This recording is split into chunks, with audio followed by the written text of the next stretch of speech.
मिलेगा। आप बोल मेरा विश्वास जातिवाद में नहीं है तो नकल में भी अकल की जरूरत होती है। सब मैं करती हूँ लेकिन टीवी पे करती हूँ तो आवाज पहुँच जाती है, यहाँ पर लोगों को सुनाई नहीं देगा। क्या बोला तूने? इस महान देश के महान नागरिक अपनी तय को माने। किन बातों ने हमको पीछे रखा? यूपी में सरकार है, मध्य प्रदेश में शांत रहिए, सुनिए। रुको जरा, सबर करो।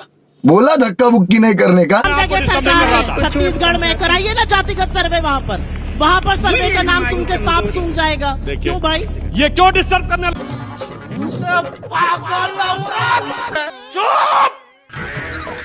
चुप हो जा, सातवीं फेल, चुप। इंदिरा गांधी बतौर प्राइम मिनिस्टर 15 अगस्त 1983 को बोल रही हैं कि जो लोग जात पात की बात कर रहे हैं वो देश को पीछे करना चाहते हैं।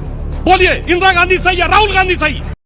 नहीं, मुझे मजाक नहीं उड़वाना अपनी चीज का, मैं नहीं बताऊंगा। इंदिरा गांधी के जमाने में नारा होता था जात पे न पात पे इंदिरा जी की बात, इसलिए आपने डिस्टर्ब किया, मुझे पता है। और ये मैं वीडियो आपको दे दूंगा, ये लाल किले की प्राचीर से बोला गया बयान है। एक दौर में नारा होता था, सुनिए, ये जातिगत जनगणना रुकवाई किसने? नेहरू ने, जो कि अंग्रेजों के जमाने तक होती थी। और शुरू किसने करवाई थी ये भी बताऊं, Herbert Risley, British census commissioner. 1901 में 2378 जातियां, लच्छेदार झूठ नहीं, एक एक फैक्ट बोल रहा हूं। रुकवाई नेहरू ने। नेहरू का 61 का लेटर है सारे चीफ मिनिस्टर्स को कि वो रिजर्वेशन के खिलाफ है, पर्टिकुलर नौकरी में, क्योंकि इनकॉम्पिटेंसी बढ़ाती है। अब आइए, इंदिरा जी के जमाने में नारा है जात पे न पात पे, इंदिरा जी की बात पे मोहर लगेगी हाथ पे। अब आइए, 6 दिसंबर 90 को Rajiv Gandhi ji floor of the house पे कहते हैं कि वो रिजर्व मंडल का विरोध करते हुए कहते हैं कांग्रेस पार्टी जात पात में विश्वास नहीं करती है। और अब ये जानते क्यों आए हैं? आपको बात बताऊं, वक्त के साथ बदलता आपने किसी का चेहरा इतना नहीं देखा होगा। 2014 में राहुल गांधी, उससे पहले क्या थे? एकदम क्लीन शेप, बढ़िया बबुआ टाइप। हमारे यहाँ ऐसा ही होता है। हिंदी में शपथ ली और ईश्वर के नाम की शपथ ली 2014। 2019 आया, लगता इससे काम नहीं चलेगा, तो क्या किया? अब टीका लगा के कुर्ते के ऊपर जनेऊ वाले हिंदू बन गए और अपनी जाति नहीं गोत्र भी बताने लगे। कहां? राजस्थान में पुष्कर के मंदिर से निकलते हुए 2019 के चुनाव से पहले। फिर लगा इससे भी काम नहीं बन रहा। अब 2024 में अब वो जनेऊ कुर्ता छोड़ दिया, कार्ल मार्क्स की तरह दाढ़ी बना के, हाफ टी शर्ट पहन के, अब हिंदी की बजाय अंग्रेजी में शपथ। बात तो सही है। तो बदलते हुए इंसान की बात कर ही लेते हैं। आइए देखते हैं मजा आएगा। जब मैं मुख्यमंत्री रहूंगा तो मैं जीएसटी का पुरजोर विरोध करूंगा, लिख लिख के विरोध करूंगा, और प्रधानमंत्री बनकर जीएसटी का आर्किटेक्ट मैं ही बन जाऊंगा। अच्छा, ठीक है, समझ गया। नरेंद्र मोदी, जब मैं मुख्यमंत्री रहूंगा तो मैं खाद्य सुरक्षा अधिनियम का लिख लिख के विरोध करूंगा, और जब प्रधानमंत्री बन जाऊंगा तो 80 करोड़ लोगों को फ्री का राशन देने का झुनझुना बजाऊंगा। नरेंद्र मोदी। क्या बोला तूने? नहीं, पहले क्या बोला? चलो जाके इलाज कराओ। जब मैं आजादी के आंदोलन में नहीं रहूंगा तो मैं मुखबिरी करूंगा, ब्रिटिशर्स को लिखूंगा इसका दमन करो कैसे। यहाँ पर भारत छोड़ो आंदोलन का, नहीं तो बहुत बढ़ जाएगा, फिर मैं अपने आप को राष्ट्रभक्त घोषित कर दूंगा। असलियत ये है कि राहुल गांधी एक ऐसे शख्स हैं जिन्होंने आपकी दिल की नींद और रातों का चैन उड़ा दिया है। ये बड़ी अच्छी बात कही आप। साल हमने आजादी के मनाए हैं, और एक दलित सरपंच औरत को ये बोला जाता है कुर्सी पर बैठने का शौक है तो ये लेकर आओ, ये सवर्ण नहीं समझेगा। हमारे यहाँ ऐसा ही होता है। ये आप में से अधिकांश लोग नहीं समझेंगे, ये सुधांशु जी नहीं समझेंगे। और मुझे लगता है कि राजनीति कोई कास्ट इन स्टोन नहीं है। अगर देश की परिस्थिति, अगर लोगों को मौके नहीं मिल रहे तो बिल्कुल आपको स्टैंड बदलना पड़ेगा। बीजेपी ने जीएसटी क्यों लाई? बीजेपी ने विमेंस रिजर्वेशन बिल क्यों लाई? क्योंकि पहले जब राजीव गांधी पंचायती राज लाए और उसमें विमेंस रिजर्वेशन की बात थी। क्या बात है सर, क्या बात है सर, क्या बात, ये बात है। पंचायती राज राजीव गांधी लाए, 5 वोट से गिर गया, 5 वोट बीजेपी के थे, बीजेपी के सांसद ही 2 थे। बोलो भाई, कुछ भी बोलने लगती है।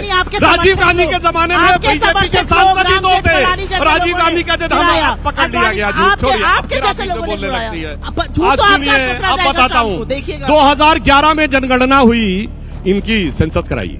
भारत सरकार में 140 सेक्रेटरीज थे। कितने थे बताइए? SC ST, SC 0, ST 2।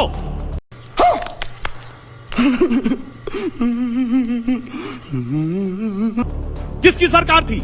अभी हमारे आप पे कैबिनेट, कितने अब आप SC देखिए, हैं? आप बोल रही थी, मैं एकदम बता शांत रहा, दीजिए। आपने अपने टर्न पे बोलिए। अभी भारत सरकार आप पे के कितने हैं? कैबिनेट सेक्रेटरी बने हैं। देखिए, भारत सरकार का सेक्रेटरी यूपीएससी में सेलेक्ट होकर प्रमोशन के द्वारा एक स्टेज के बाद 26-27 साल के बाद पहुंचता है। ये कांग्रेस का अध्यक्ष पद नहीं कि पैदा होते ही सीधे अध्यक्ष बन गए। ये बड़ी अच्छी बात कही आप। जातिगत जनगणना और जो राज्य सर्वे कर रहे हैं उसमें बहुत अंतर है। पहले भाई बिहार ने कराया था। हम दो सवाल पूछते हैं, भारतीय जनता पार्टी जातिगत जनगणना के पक्ष में है? हमारा अपना मानना है, बिहार में एक सर्वे हुआ, सर्वे में कुछ फैक्ट्स आए, उस फैक्ट्स को देश ने देखा। इस देश की 80-85% आबादी SC, ST, OBC कम्युनिटी से आती है। उनका रिप्रेजेंटेशन नहीं है इस देश के इकोनॉमिक स्फीयर में, इस देश के आर्थिक व्यवस्था में, CEO बनने में, मीडिया में, तमाम जगहों पर उनका रिप्रेजेंटेशन नहीं है, आधिकारिक तौर पर भी नहीं। बेकार है भैया, मैं तो टूट गया मैं तो अब।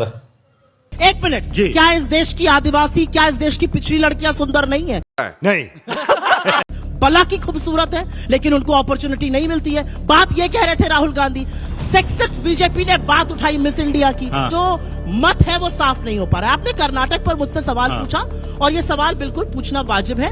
हमारे यहाँ एक सर्वे आया, उस सर्वे में हमें लगा कुछ अनोमलीज हैं। हमारे तेलंगाना में हो रहा है, हमारे हिमाचल में हो रहा है, इनके किसी राज्य में क्यों नहीं हो रहा है? सरकार का क्या मत है? लैटरल एंट्री पे आप यू टर्न लेते हुए कहते हैं प्रधानमंत्री ने कहा, अरे नहीं, प्रधानमंत्री ने तो 6 साल पहले बनाई थी ये लैटरल एंट्री, इन्होंने ही कहा था इसमें रिजर्वेशन नहीं होगा।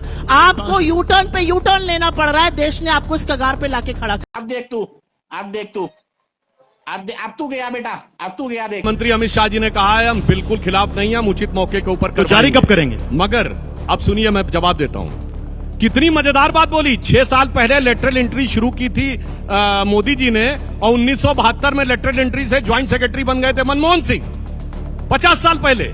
वो तो गजब बोल देते हैं आकर, कुछ भी आके बोल देते हैं। पॉलिसी बनाई है आपकी सरकार अरे ने। भाई सुनिए, क्या संसद में लेके लेटरल एंट्री पे बने सब सारी। अब सुनिए, आगे की बात बोलता हूँ। तो रुको जरा, सबर करो। ये लोग कितना झूठ बोलते हैं। राहुल गांधी जी के दर्जनों वीडियो अवेलेबल हैं। आप जाइए चुनाव के समय, देखो भैया मैंने कह दिया नीतीश कुमार से कि जातिगत सर्वे तो कराना पड़ेगा, और जाके चेक करिए, जातिगत सर्वे पास हुआ है जून 2022 में कैबिनेट की बैठक में, जब भाजपा जदयू की सरकार थी। वो लागू हुआ है अगस्त 2022 में, 7 या 8 अगस्त को जदयू के साथ सरकार बनी आरजेडी की। और यह बात जदयू के कार्यकारी अध्यक्ष संजय झा और ललन सिंह दोनों बोल चुके हैं। भाजपा जदयू की कैबिनेट में पास हुआ, और देखो भैया ने कह दिया कि नीतीश